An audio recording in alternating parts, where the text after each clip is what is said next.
국민의힘 징계도 여기까지 하고 시간이 금방금방 가네요. 자, 다음 주는 5월 18일, 다음 주 목요일 5월 18일이 있습니다. 바로 5.18 민주화운동 기념일이기도 하죠. 이 기념식에 윤석열 대통령 다시 한번 국민의힘 국회의원 대부분과 함께 이제 전원이 대거 참여하는 걸로 일단 방침은 정해져 있습니다. 우리 천하람 위원장도 참여를 하시죠? 네. 저는 이제 또 전야제부터 뭐 어, 저희 천하용인 팀과 같이 예, 아마 뭐 아마가 아니라 참여할 걸로 지금 계획되어 있고요. 예. 이제 이런 거 보면은 제가 실제로 음. 대통령실에서 얘기 들었을 때도 김재현 최고위원 발언 나왔을 때 굉장히 불쾌했었어요. 어. 아니 우리가 이렇게 열심히 노력해 가지고 음.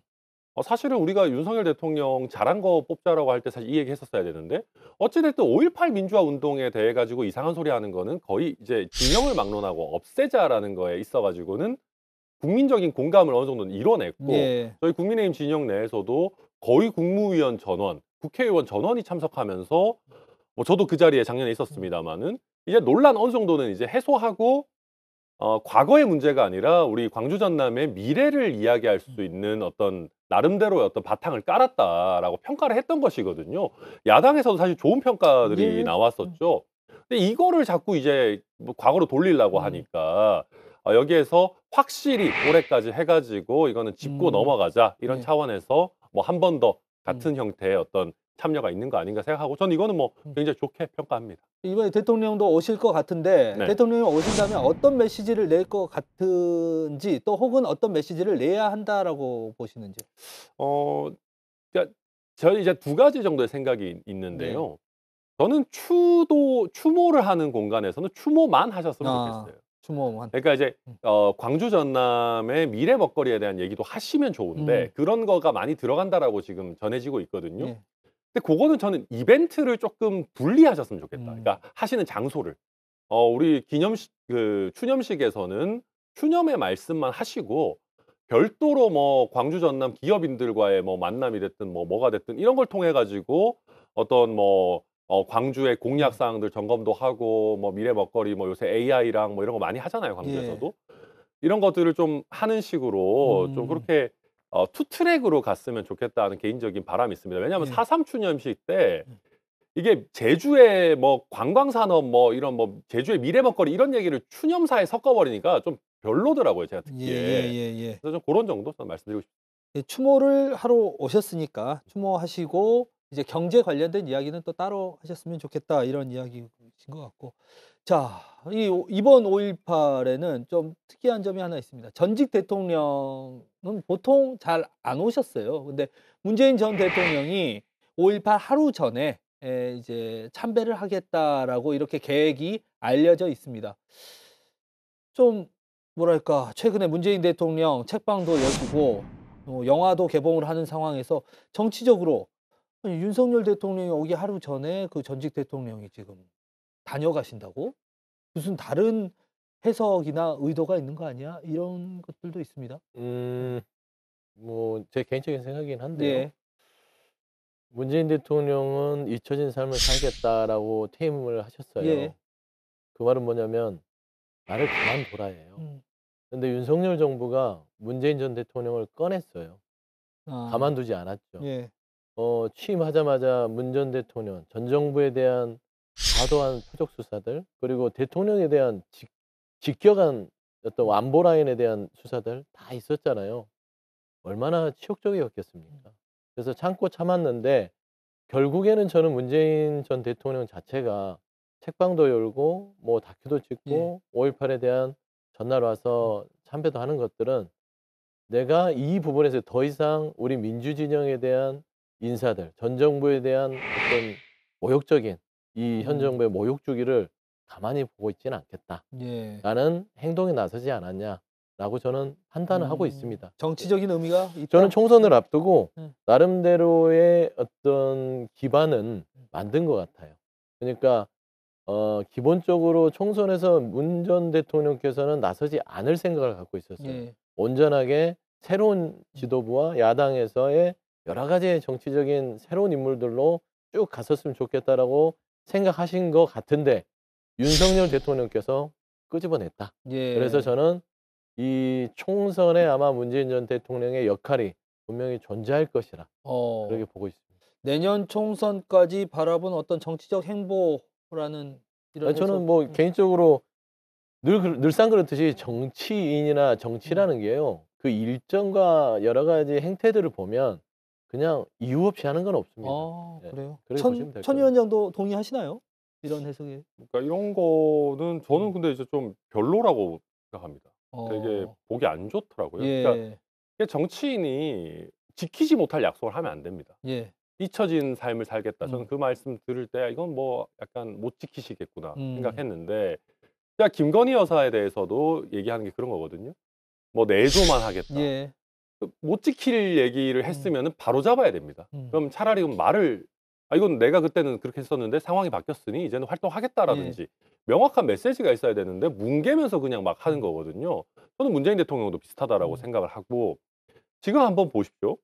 아까 말씀대로 뭐 "안보 라인에 대해서 뭐 서해 공무원 이런 거 수사한다. 여기에 대해서 내가 가만히 있지 않겠다."라고 하면 그거에 대해서 반박하는 메시지만 내면 되는 겁니다. 예. 다른 정치적인 행보를 늘릴 이유는 음. 없어요.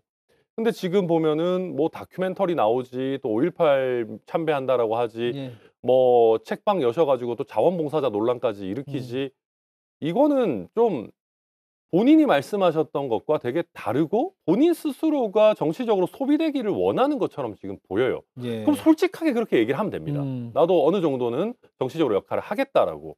근데 그걸 안 하면서 지금 되게 애매모호하게 행보를 이어오고 계시고, 그러니까 저는 이게 오히려 민주당 입장에서 저는 좀 안 좋을 수 있다고 봐요. 어. 왜냐하면은 어찌 됐든 문재인 대통령이 굉장히 높은 국민들의 기대를 얻어서 출범했는데, 그 기대를 사실 점점 많이 실현을 못 시키고 정권 교체를 하게 한, 음. 심지어는 본인이 임명한 검찰총장에 의해서 정권 교체를 당한 그런 어떤 네. 정치인인데, 이제 지금 또 특히나 민주당 당대표가 흔들리고 있는 상황에서 이런 식으로 행보를 늘린다? 음. 저는 이거는 좀 민주당에 대한 배려나 예. 본인이 정권을 교체하게 된 어떤 최소한의 책임감도 음. 제대로 못 느끼는 거 아닌가? 그래서 저는 제가 민주당의 지지자라면 이거 굉장히 좀 안 좋게 보일 것 음. 같다라는 생각입니다. 제가 민주당의 지지자로서 반론을 해야 될 것 같아요. 예. 그러니까 안 좋게 분석을 하려면 그렇게 분석할 수 있어요. 음. 근데 있는 그대로 분석을 하면 아까 마지막에 얘기했듯이 야당 대표가 현 정권에 있어서 현 정권의 검찰에 있어서 엄청 흔들리고 있는 상황입니다. 지형이 좋지 않아요. 음. 문재인 전 대통령도 현 정권에 있어서 뭐 가만히 있지 못하게 하는 상황입니다. 문재인 대통령이 이재명 대표의 흔들린 상황에서 뭘 어떻게 본인이 세력을 넓히려고 나오는 건 아닌 거예요. 좀 보탬이 돼 줘야겠다. 음. 흔들리는구나. 이런 거거든요. 그리고 아까 말씀드렸지만 제가 말씀하는 게 정치인들이 말로만 "나 정치해."라고 하는 건 아니잖아요. 일정상 움직이면 당연히 그냥 알아먹는 것이고, 특히나 문재인 전 대통령의 특기 전략적 모호성.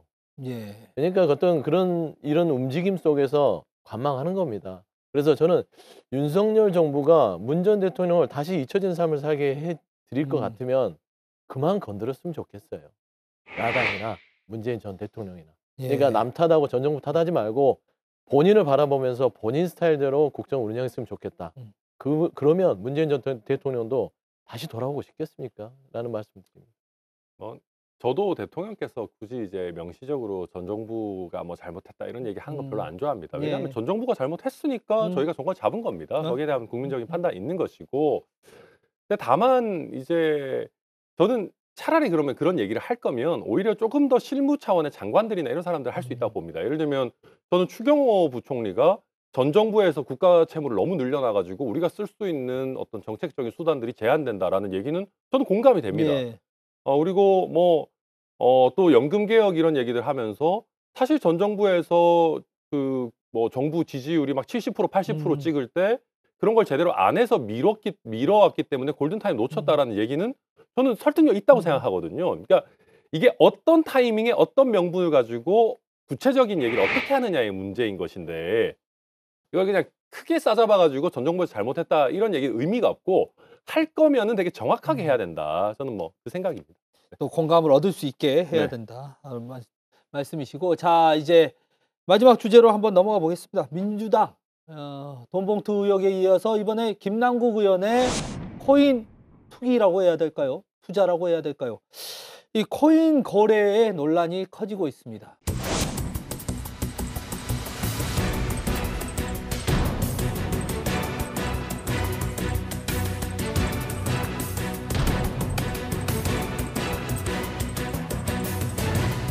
그럼 뭐 알고 들어간 거 아니야? 뭐 있는 거 아니야? 그러니까 내부 정보, 미공개 내부 정보를 이용한 거 아니냐 하는 혹시 그런 의문이 아직도.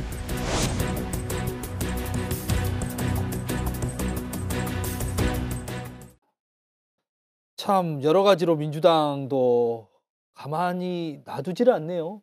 네. 뭐 우리가 잘못한 건지 가만히 놔두지 않는 사람들이 잘못한 건지 모르겠지만 네. 분명히 이제 이런 부분들이 지적되는 건 국민 눈높이는 맞지 않다. 예? 예? 이거는 분명합니다. 그러니까 이제 돈봉투 부분, 그러니까 당내 경선에서 어떤 돈봉투들이 돌아다녔던 것들은 국민들이 잘 모르시는 부분이잖아요. 근데 이게 오래된 정치권의 관행같이 돼 왔던 겁니다. 하지만 이제는 시대가 변했습니다. 예전에는 그렇게 했다 하더라도 예전에 그렇게 했으니까 지금도 해야지, 그건 안 맞죠. 예. 국민들이 그걸 용납하지 않아요. 음. 그러면 어떻게 해야 돼요? 고쳐야죠. 그래서 저는 이런 부분에 있어서 어떤 당내 경선에서 돈 봉투를 돌려서 자원봉사자들에게 식사를 대접하고 차비를 주고 이런 것들이, 이런 것조차도 제도적으로 개선해서 투명하게 하는 게 맞으면 예. 그렇게 하는 계기가 됐으면 좋겠다라고 저는 생각이 들고요. 김남국 의원 같은 경우는 뭐 가상자산 투자하는 거, 그건 투자의 성향이겠죠. 부동산, 주식, 가상화폐. 예. 뭐 이거는 이제 자기의 투자 성향이지만 분명히 국민들이 보셨을 때는 뭐지? 고위공직자가 선출됐음에도 불구하고 가상화폐 수십억을? 예. 이런 부분에 있어서는 국민들이 용납하지 않거든요. 예. 그랬을 때는 김남국 의원이 처음에 이 대응 자체가 잘못됐어요. 예. 바로 납작 엎드려서 아유, 국민들한테 죄송합니다. 제가 입이 10개라도 할 말이 없습니다. 이런 부분은 오해든 어쨌든 사실관계에 떠나서 정말 처신이 잘못됐기 때문에 제가 당장 이런 부분에 있어서 가상자산을 다 처분해서 예. 어떤 일로 쓰든지 간에 본인이 어떤 태도를 보여줬어야 돼요. 근데 첫 태도가 억울하다, 본인은 검소하다, 뭐 이러면서 논란을 키운, 그리고 논란을 자초한 면이 없지 않다라고 생각은 좀 들어요. 예. 근데 한 가지 분명한 것은 지금이라도 늦지 않았다고 봅니다. 그러니까 이 자체를 뭐 진상조사단까지 꾸리고 그럴 것도 없어요. 예. 그냥 본인이 가상자산에 투자한 화폐, 특히 위믹스 이런 부분들 투명하게 공개해서 보여주세요. 보여줘서 문제가 있으면 국민들한테 판단을 구하고 거기다 책임질 일 있으면 책임지면 되는 겁니다. 예.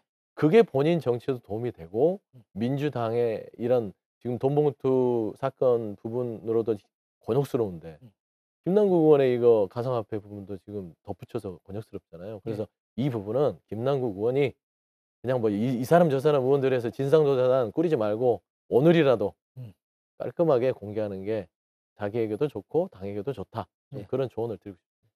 이런 분야에 있어서는 우리 천 위원장이 항상 이거는 딱 문법이 있다.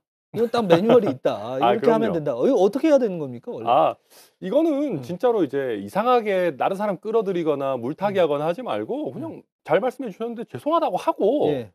그러고 나서 자세한 자료들을 국민들께 제대로 공개하면 됐었습니다. 예. 그러니까 처음에 김남국 의원이 아유 죄송하다라고 하고 좀 말씀하신 것처럼 투자의 어떤 자산의 출처, 예. 언제 얼마에 사가지고 얼마 뭐 팔아서 현금을 뭐 원금을 회복해놓고 뭐 추가로 어떻게 투자를 하고 뭐 했는지를 본인 코인 지갑을 그냥 공개를 해버렸으면 돼요, 본인이. 예. 근데 그거를 안 하다 보니까 이제 막 5만 가지 의혹들이 나오고 본인이 나름대로 해명 자료라고 냈는데 제가 봐도 핵심적인 내용이 없어요. 납득이 안 돼. 납득이 잘 안 돼요.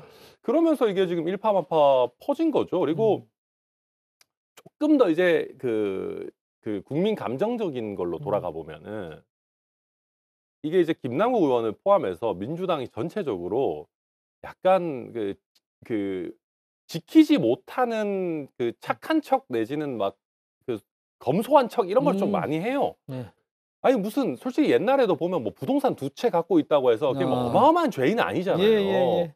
막 그 엄청나게 무슨 다주택자 막 난리 하고 그때도 사실 김남국 의원 같은 경우도 보면은 무슨 뭐 불로소득에 대해서 뭐 예. 엄청 뭐 이렇게 또 하고 자기 뭐 막 한 푼 줍쇼 뭐 이런 거의 것도 뭐 했죠. 또 예. 후원금 많이 받겠다고 네. 막 엄청 자기 막 뭐 호텔도 안 가고 뭐 아이스크림도 뭐 어쩌고저쩌고. 그러니까 이러니까 이게 약간 아니 착한 척하고 검소한 척 할 거면은 좋습니다. 평생 그렇게 살아야 되는 거예요. 예. 근데 그것도 아니면서 또 예전처럼 뭐 위선 논란 이런 걸로 음. 나오니까 국민들께서 보시기에 좀 이상한 거죠. 이게 그 민주당만 왜 이렇게 엄격한 도덕적인 잣대로 보냐 이런 얘기가 아니고 본인 얘기를 지키라는 거예요. 예. 예. 그래서 좀 아무튼 좀 이상하다 전체적으로 보입니다.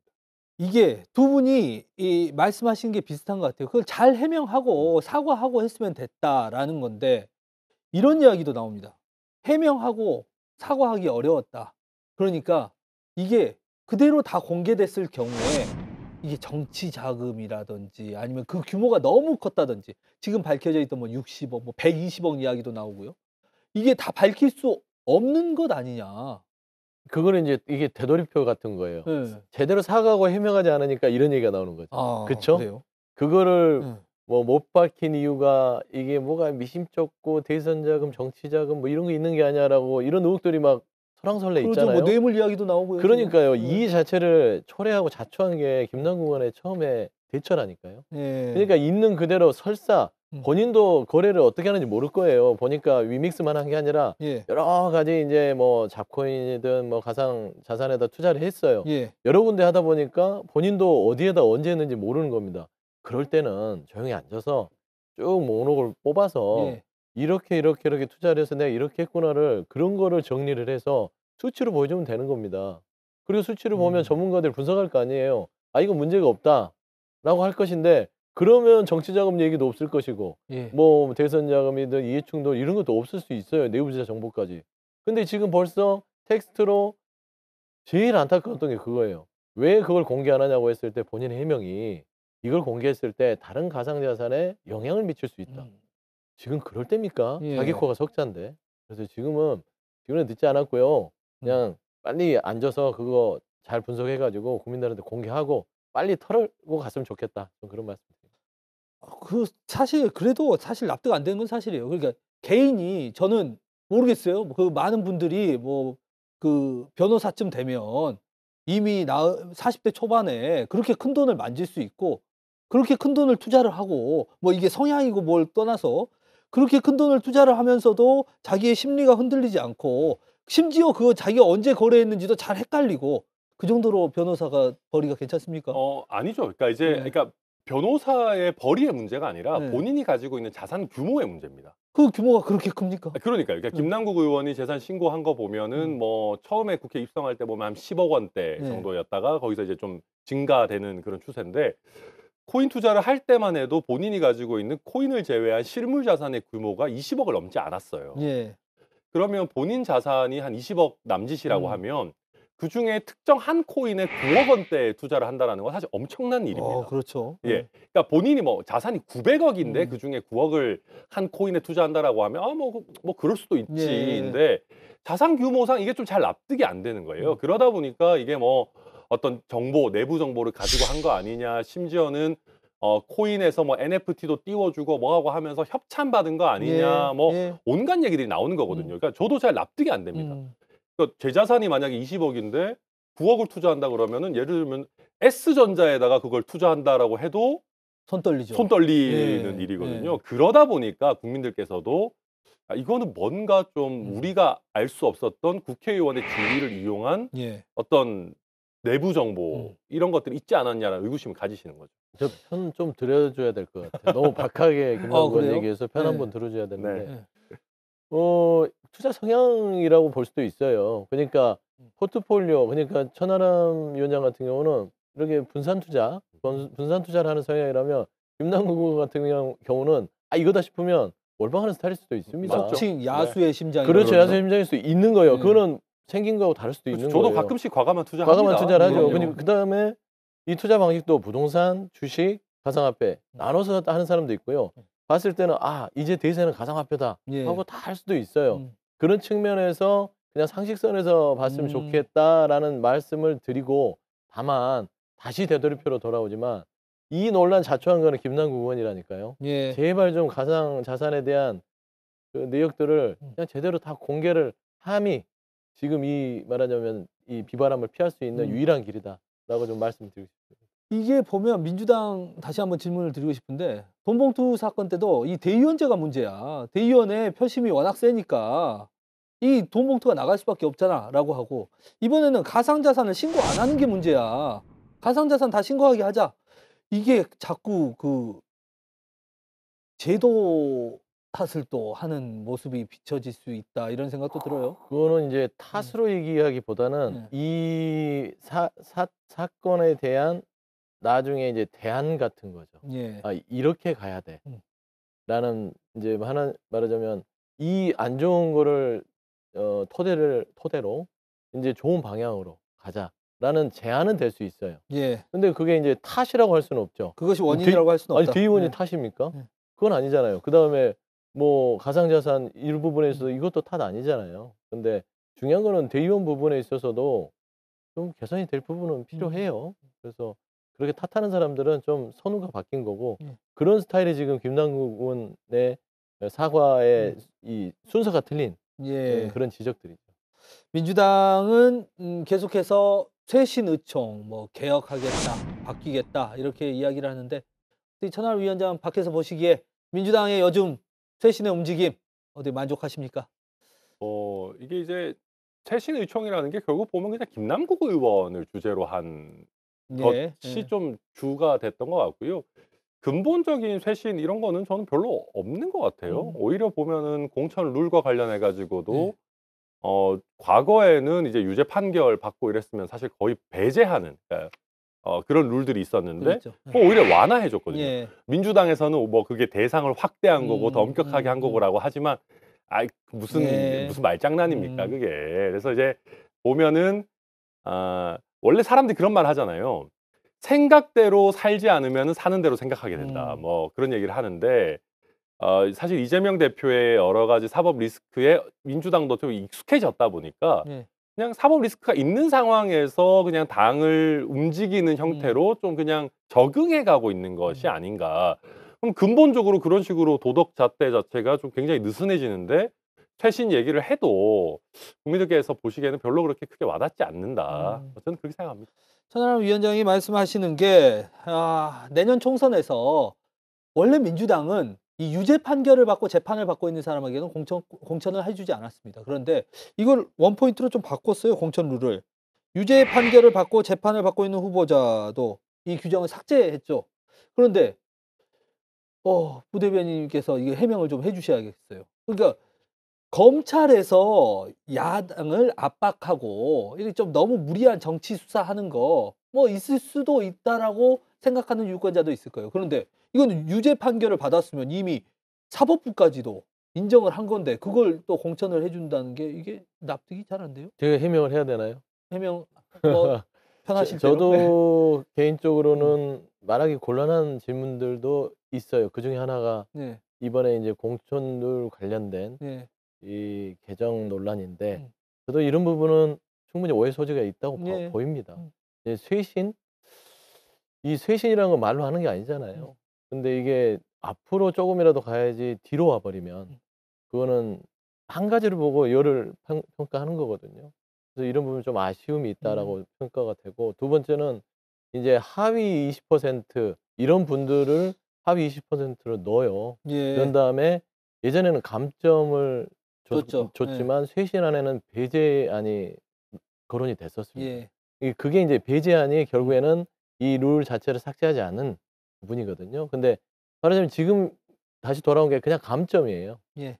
이런 것들이 있다 하더라도 하위 20% 배제하지 않는다.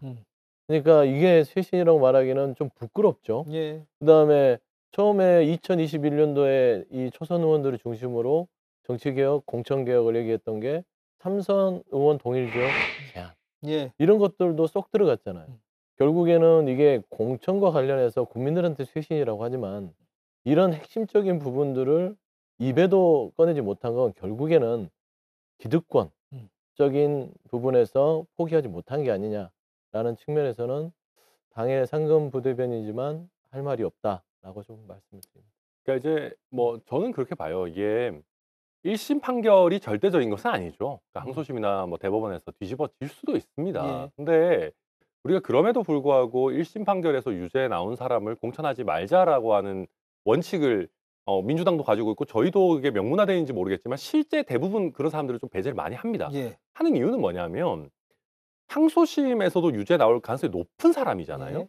그러면 보고를 해야 돼요. 예. 그렇잖아요. 막상 선거를 다시 해야 뽑아놨는데 된다. 선거를 다시 해야 되면 그거는 유권자에 대한 예의가 아닐 뿐더러 이게 돈도 드는 문제이기 때문에 양당 모두 이런 거는 좀 하지 말자라는 이게 공감대가 오랜 기간 그래도 꽤 왔었었는데 이제 여기서 뭐 조국 전 장관을 염두에 뒀다느니 막 이런 얘기가 나오면서 이게 흔들려 버린다고 하면은 아쉬울 수 있죠. 그 진영에 계시는 지지자들은 아쉬울 수 있어요. 이 사람 쓰고 싶은데 재판 유죄 나와가지고 아쉽다라고 할 수는 있지만은 이 사람을 보고 제도를 흔들기 시작하면은 이건 좀 뒤로 가게 된다. 좀 그 말씀드리고 싶습니다. 좀 덧붙이면 예. 이거는 얘기해야 되는 게 이게 이제 오해 소지가 있다 보니까 이재명 대표, 조국 전 장관을 끄집어내는 거예요. 그렇죠. 핫하잖아요. 예. 그걸 보고 당이 움직이지는 않습니다. 절대 그렇게 움직일 수가 없는 구조고요. 만에 하나 인정을 한다면 말하자면 지금 현재 그 의정 활동하시는 기득권 배치들이 이 TF나 뭐 여러 가지 심사를 배치들이 하잖아요. 외부인들이 안 하고. 예. 그렇다 보니까 본인 스스로 본인을 어떻게 배제를 어떻게, 시키겠습니까? 예. 라는 측면에서는 기득권적으로 서로 간에 야까지는 아니고 짬짬이가 있지 않았냐라고. 짬짬이랑 야합은 뭐가 다른 그런가? 예. 그러면은 하여튼 기득권을 놓지 않았다라는 정도로 얘기하고 싶습니다. 예. 그럼에도 사실은 뭐 대표 이재명 대표라든지 조국 전 장관이 나오는 이유가 아무리 뭐 그게 야합이고 하더라도 결국 그분들이 또 혜택을 받지 않습니까? 그러니까 일부 받는 것이죠. 그러니까 전체 측에서 그들 때문에 이게 바뀐 게 아니라 네. 말하자면 전체 의원들이 본인들 스스로가 하위 언제도 20%에 들어갈 수 있으니 그랬다가는 배제가 된다. 그러니까 이거 장치를 아예 논의하지 말자라고 예. 하는 게 더 큰 거지. 이재명 대표를 출마시키고 조국 전 장관을 출마시키기 위해서 한다. 이거는 너무 과대해서 간 거죠. 네, 알겠습니다. 오늘 이야기 여기까지 듣도록 하겠습니다. 자, 한마디 말로 사람을 감동시키고 세상을 변화시키는 KBC 시사 토크쇼 촌철살인 여기서 마칩니다. 시청해주신 여러분 고맙습니다. 두 분 감사합니다. 감사합니다.